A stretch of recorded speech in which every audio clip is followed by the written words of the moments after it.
it feels like we need a step function change in AI model quality to remove the need for humans in the loop. Absolutely. I think there's a number of reasons why. In general, I think what we're seeing is that the technology is still so new, and enterprises, of course, take a little bit of time to adapt to this new technology. So they're being a little bit more careful in adopting it. And just in general, the models are also evolving so fast and at such a rapid pace that because of all this change, I think that is driving that little caution in the enterprise, saying, "Hey, we need to take a breather and make sure we're doing this in a safe way." But even with that note of caution, it still seems like people really want to move towards a more agentic future. And so I presume that even though the technology may not be as mature as we would like, you guys are probably still seeing quite a lot of demand for this side of your work because folks really want to start at least getting their feet wet in agents. Yeah, absolutely. Well, I mean, there's two, two, I guess, broad character, broad groupings of agents, right? There's the more semi-deterministic agents that are, requiring human oversight and advice, and then there's completely autonomous agents.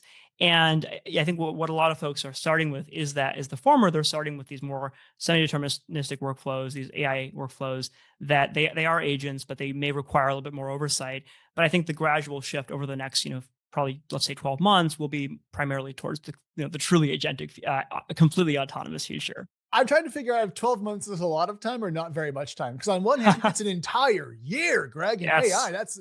But also like 12 months is, that's 4 quarters, that's 4 earnings calls. I mean, it's not that bad.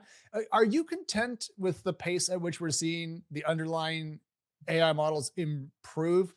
To me, speaking just kind of crassly, it does feel like right now we're in a bit of a lull between major releases and we're not seeing the same kind of like gains in intelligence. So, do we need to see an acceleration there to hit your 12-month window? Yeah, I mean, I think that we absolutely need to see an acceleration. I completely agree with you. There's been a lull, right? I think that there's been a lot of talk about how GPT-5 was not as impressive as everyone thought it would be. I've come around to that. I'm kind of now on that page. No, absolutely. It's more like in many ways, I still see myself actually going back sometimes to the previous models and actually using them because they're frankly better sometimes.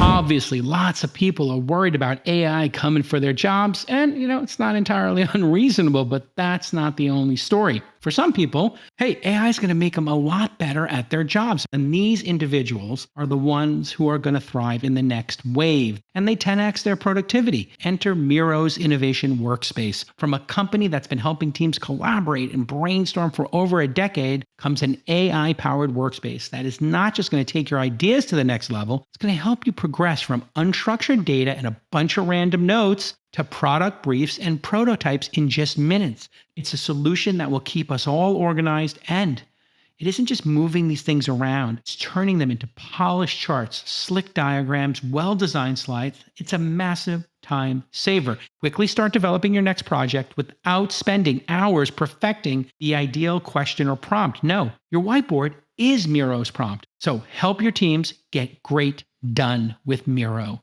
That's Miro.com to find out how.